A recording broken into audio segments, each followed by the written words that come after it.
Hello, everyone. Welcome back to the Purpose Over Profits podcast. My name is Jeremy Powers, founder of Powers Insurance Experts. And I'm Jim Floyd, owner of Ascent Total Performance. And today we're going to be talking about the balance between support and challenge. Go ahead and let us know, Jim. Yeah. So this is, I'm excited about this episode because I ran across this fairly recently and it just nailed so many things from a leadership aspect for me.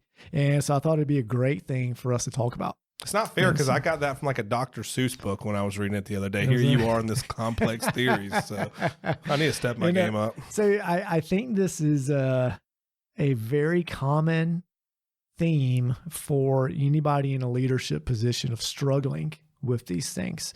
And so, and you'll understand as we kind of go through the different aspects of it. But the biggest thing is, like the title of this episode, it is a balance between supporting and challenging our staff and those under our leadership.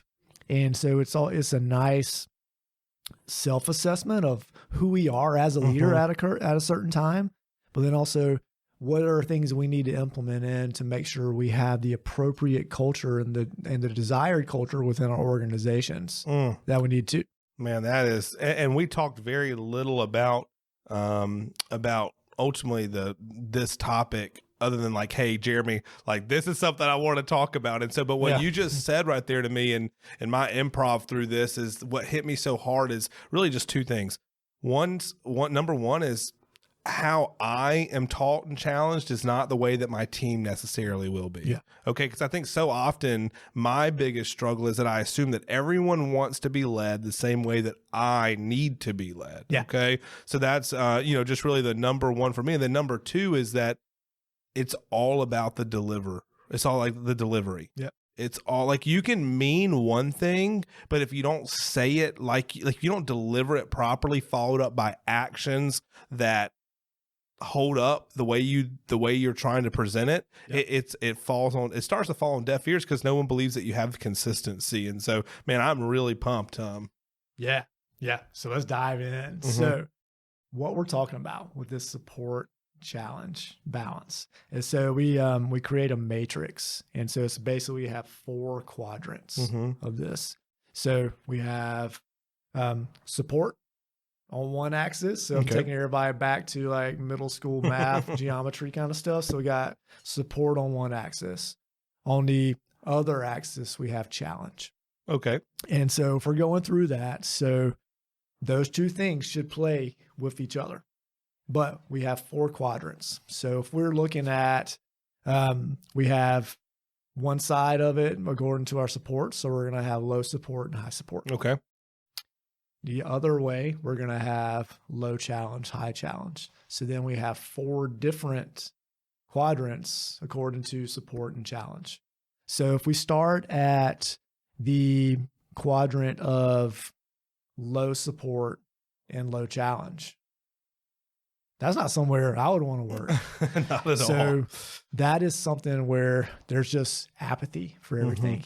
There's no movement, anything like that, because anybody working in that organization, this company doesn't care about me. Why should I care about anything that's going on? Yeah. And then, so we have low support there. And then also, if somebody's not being challenged, this is so easy. I don't even care if it gets done. Oh man. And so we think, so we might think about that as like that stereotypical, like really unmotivated fast food worker or something like that. DMV. Yeah. I'm not picking on the DMV. Which actually, they're awesome now. Oh, are they? They've changed it around. Okay. That's awesome. I tell you, the last time I went in there to one, it was one, I was like, man, I literally felt like, I don't think you'd care if I like just fell to the ground right now. And so, but I think we've all had an experience with somewhere like that. And so that's because, so that employee does not feel supported nor challenged. So there's no impetus for change or being better. I like that. Anything. All right. So let's say we move over into a low support but high challenge scenario. So then this becomes something where, all right, so they're asking a ton of us, but I don't know what to do. Yeah. Like what, like, how are we supposed to do this? Nobody's giving us any guidance and any support And how do we do these things too? So then that's going to lead to an extremely stressful situation and an extremely stressful culture, because there's just not directional. Yeah. How do we do something? Yeah. No support there. I literally witnessed an example of this yesterday. I had I love Facebook groups, of industry specific Facebook groups. And I have some people that I've had the opportunity to help, whether it's maybe B&I or networking, or they like what we do, the things that we do. I had a guy message me, said, Jeremy, I don't know who else to ask, and you just keep coming to my mind, so I'm going to send you this message. And he said, listen, I am working for an organization where the leader, all he does is fly his airplane, and he's on his boat, or he's doing this. He expects a lot from us, and we've been struggling in personal lines, your home and your auto, but he's told us to go over to the commercial side of things because that's a little bit greener pastures. But there's no training. Yeah. There's nothing happening. And he said, I've got this opportunity, although I'm so thankful for what he's given me. He's not here to lead us. He's not here to help us, but he expects it. He said, I've got this other opportunity with an agency that I know in town. They're telling me, hey, like we want you to come join us. We believe in who you are, and we're going to provide those things that you don't have. And man, I think it just hit me like that's something I literally experienced yesterday. People are losing good folks because you're not intentional about helping them accomplish what you want them to accomplish. Yep. So then we have this really high stress culture where there's confrontation, and just people are scared to have new ideas and different things like that, because it's very much more of a dictatorship kind of thing. And so we're going to go into a little bit more of what type of leaders are in those different things too. And so then the next one, from a culture perspective. So we're kind of shifting now to that upper level on the support thing. So now we're in a quadrant of high support, but low challenge. Okay. And so how do we think that's going to play out? So very much a culture of acceptance, nurturing, but dependency. Yep. And so now we're in a dangerous situation of you as the leader of your organization, me as leader of my organization. Everything's dependent on you doing stuff because you're not challenging your staff to take care of things. Oh, you struggled doing this, or you didn't do this. That's okay. I'll just take care of it. And so then we're creating this dependency on ourselves. And so what that ends up creating from a culture standpoint is entitlement. Yeah. And to where I'm going to come and, even if I don't do this, I'm not going to get in trouble because, I feel loved and all that kind of stuff. And so we want that, but it can't be at the expense of challenge. Yeah. I think it almost comes from a little bit of a micromanagerial type leader too, as well, as we get into this, because a lot of times it's like you're accepting for them that they can never get to your level. And so you'll just handle it, which is a very difficult. And it's a really easy thing to do from a leader standpoint of this person, you didn't do this, but it's going to be a lot easier for me to just do it and take care of it versus holding you accountable to do this. That's going to take me triple the amount of time, so I'm just going to go ahead and do it. That is a slippery slope to go down, because then it becomes still dependency back on you, and you're not holding accountable the person who should be doing those things. And all that's doing, and then that just creates complacency, entitlement. Then when you're actually asking somebody to do their job, then they're like, well, I never, nothing. So, and then that just creates bigger issues. Can you say it louder for the people in the back? All right. And so then our golden quadrant that we would want to be in is that high challenge and high support quadrant, because now we're getting the best of everything with that. And so absolutely what we want to have that culture of someone is supported. They're challenged in what they're doing. They're free to explore new ideas because they know those things are going to be supported. Like we talked about one of our previous episodes of Ryan Leak talking about taking chances and all that stuff. That's an environment where we have high performance because people are willing to take chances because they know they're going to be supported with that. Even if they fail, they're going to be supported with those things.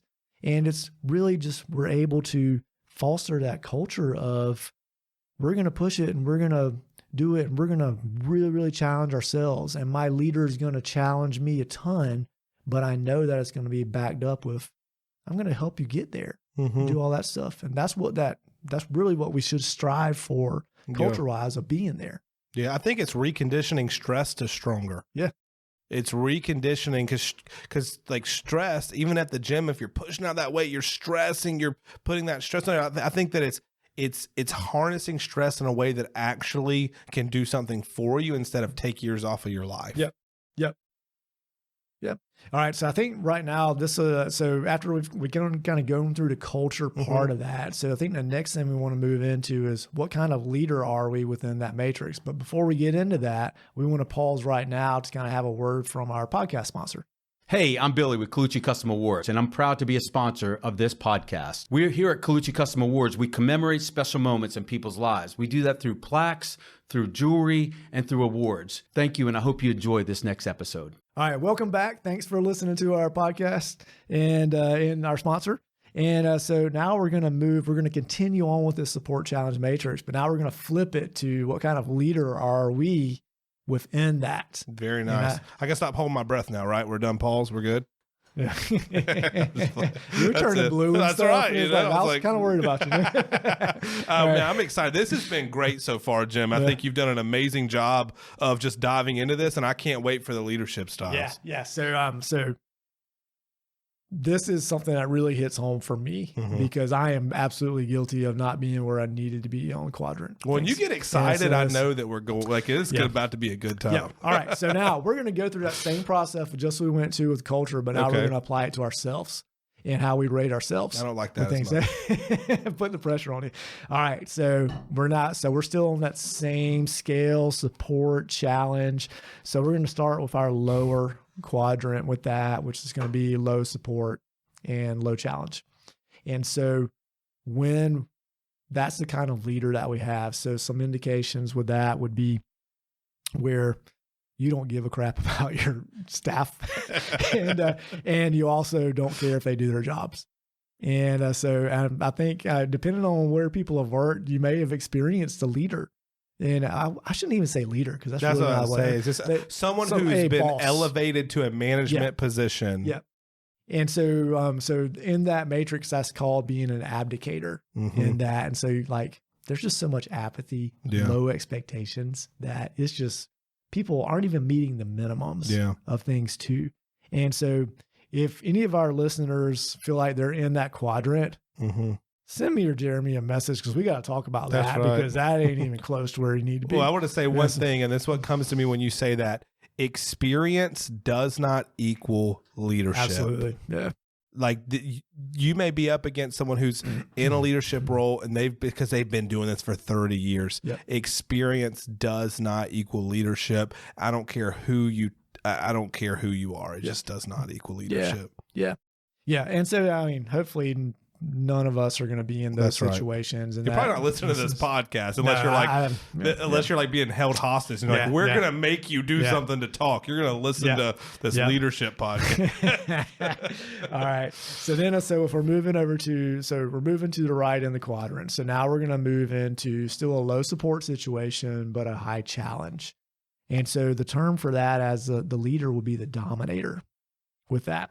And so that leader that's doing that is going to be characterized by someone who has extremely high expectations, creates this thing of like, you got to get this stuff done or you're going to be in trouble. But they're missing that portion of being able to coach that staff member into how do I do this thing that I'm being asked of? Where's the support of how do we do that? Am I going to do I fear for my job if I don't accomplish this? Do I have the freedom to actually think about this? Or is it you do this way and this is the only way to do it? And what that's doing is that's just creating this culture of being fearful of your job and feel like you're being manipulated. And then you're fostering some dependency on that dominator leader of this is how it's done kind of thing too. And it's not a productive environment at all. So, well, I feel like that organizations have to be careful because up high leadership, not even meaning to, can create leaders that fall into this category, because if you're a publicly traded company, or you have the opportunity, I can name a company in our world, I won't name them, but where they get paid an insane amount of money for new business and an end of year bonus, but they get hardly anything on the retention side of piece of it. Now you need it for your bonus, etc. But that entire thing is here. What have you done lately? And honestly, it creates fear. And so I think that sometimes we have good intentions, but when we're only looking at paper numbers and stats, this to me is the easiest naturally created negative type leader, in my opinion. And it's because you're so focused on the end result and you're not focused on the journey. And there's one thing I want to say that I want to make sure that we come back to after we go through these quadrants. And it's a lot of it is the difference of you as a leader of how you're approaching it. Are you approaching a conversation and how you lead from a me perspective or a you perspective? And so I want to make sure we come back to that. I want to say that so I can remember. Let's do it. All right. So now we're going to move. So we got abdicator, dominator. So low support things. So one high challenge, one low challenge. So now we're going to go to those other two quadrants. So now we're going to move into a high support situation, low challenge leader. And so this is termed the protector. I like it. So this is where I was actually talking with one of my staff members. I'm talking about this with one of our staff members earlier today. And we were talking about, so we have interns that come in, we get them to help us clean up the clinic and stuff like that. So a example of a protector will be that. So say we have one of their assignments is to make sure that bathroom's clean. So I walk into the bathroom, it's not clean. Paper towels on the floor, different things like that. If I am in that protector role, and that is the kind of leadership, I'm going to say, they must have been busy with something else, or maybe they just forgot to do that. And that's okay. I'm just going to take care of it myself. And maybe I never even say anything to them. So I am not holding them accountable at all. And you may think you're being nice with doing those things. You may think you're being supportive, but you can be too supportive. Absolutely. With that. And I will be very, very transparent. So my leadership style tends to lean a little bit more towards that versus high challenge, high support. But it's also something I recognize and I lean into. I need to change those things, and I have. But so when we're in that protector mode, what we end up with from a culture standpoint is this culture of an entitlement, but then also a mistrust of our staff members towards us too, because we're not holding them accountable. We're taking care of everything. They don't know what they need to be doing. And they're not being challenged. So then that creates what does Jim really think of me? Because he just like took care of it and stuff like that. And so then that just creates this culture where then people don't want to do what they need to do because it doesn't matter if I do it, because I'm going to be supported. I think you're absolutely right. I think this, for me, business, definitely this role is something that happens, but it's also in parenting. Oh, absolutely. So for me, I think to my wife, one of the biggest things, like we're very blessed that we see together a lot of things, but one of the challenging things we've been going through recently is that I will say, hey, you're going to do this or this is going to happen. But then I have way too much grace. And so I'm like, well, I know that in my heart, I'm like, I know they meant to. And it's because it's not even just because you want to be the fun person or this, that, no, but it's just like, you just love them. You know what I mean? And I think that as parents, my wife, she said, she's like, inconsistency is something that is going to impact them for years to come. So you being consistent in your approach. And you sticking to it, even though in the moment they're like, oh, like, I don't like you right now. It's developing something inside of them that they can't even see. And although I know that's true, I'm on a podcast where we talk about stuff like this, but in the heat of the moment, this to me is that, are you looking for something here and now? Are you actually, because I believe that this is the biggest out of everything that we've just said. This is the biggest snowball effect. Absolutely. It's the little snowball at the top of the hill, and you start doing this and you start doing that. You start letting this slip, you start letting that slide. And then all of a sudden you're trying to get on to someone about something like, this is what I've been doing. I think it creates a victim mentality. Absolutely. Yeah. And I would argue too that your role as a leader, whoever's in that leadership role, you are obligated to do these things. And that is the paramount thing for you to do, whether you're leader of a business, parenting, all that kind of stuff, is you are failing if you are not holding accountable. And you may think you're being nice and you may think you're supporting this person and all that stuff. And we absolutely do, but you end up being detrimental to them because you're not holding them accountable. They're not going to learn. They're not going to be able to thrive with what they're doing if there is not that level of accountability and helping somebody just stay stagnant with where they are. That's great. And so that's the protector one. And so we might move back and forth between these a little bit. Okay. But then for moving to now, we're going to go into the type of leader where we are high support, but also high challenge. This is where we want to be. And that one's called the liberator. Because now we are able to liberate our staff into being able to thrive in their roles and to be able to make decisions without it depending on me, without it depending on you. And so now we have this culture of empowered staff members. They can seek out opportunities and embrace those.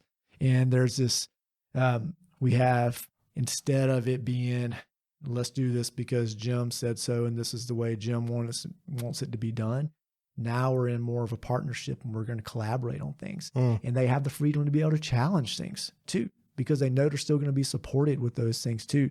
And that's where we start to see exponential change from a culture standpoint, from a growth standpoint, all those things is because you're being the leader that you need to be, and you're helping to facilitate all your staff that you're working with they know they're supported, but you're really challenging them as well. I like that. I dare say a culture of purpose over profits, Jim. Yeah. And you can see these changes happening thing too. Well, it just gets you excited to even think about it. Like, I think about the times that you lead your team in your meetings. Yeah. And I think about the type of leader that you are just because of who I know. And when I think about that, I mean, obviously you go to that protector. I think and a lot of times now, I think it's hard to always be that liberator. Okay. Yeah. In that moment. But the thing is, it's like, I truly know that you exemplify that as well. And I'm telling you, it gets you excited. Like, none of these get you excited like that. It's like the thing that you're naturally drawn to. It's the thing that it's the sunshine. Yeah. You know what I mean? And so that's what I would just say is that we're all trying to get there, but that doesn't mean you can be there all the time. Yeah. And I think so. One of the big challenges with being in that liberator role of leaders all the time is you are challenging people significantly, big challenges too, and you're holding accountable. So that's not all sunshine and rainbows conversations. Oh yeah. And being able to have the skill to be able to have those conversations, but still it be a supportive thing is a huge thing. And that's something we learn as we go through being a leader. Sometimes we might just have it from the start. We learn things and different things like that, but you figure out your style of how do I challenge this person? But when I'm doing it from a liberator perspective versus a dominator perspective. And that's going to lead me into what I wanted to come back to of, am I doing this for me or am I doing this for that staff member? And so if we look at the quadrant, so if we're thinking about we need to have a conversation with someone or make a decision or anything like that. Is this decision for me and my comfort with this, or is this decision for what's best for this staff member, what's best for them to thrive? And so when we look at the dominator and the protector, that's for me. That's great. When I'm at the dominator, I am asking someone to do something. I'm not asking them to do this because I want them to be the best that they can be. I want them to do this because this is how I want it done, and that's going to benefit me. Whenever I'm in the protector role, if I'm needing someone to do something, so they didn't mop the floor or something like that, me just doing it and being that protector, that's selfish of me because I'm avoiding a conversation that I don't want to have because it's not a fun conversation. So those are things I'm thinking of me when I'm doing that. But when I'm in that liberator role, now I'm thinking, how's this going to impact you? How's this going to impact that staff member?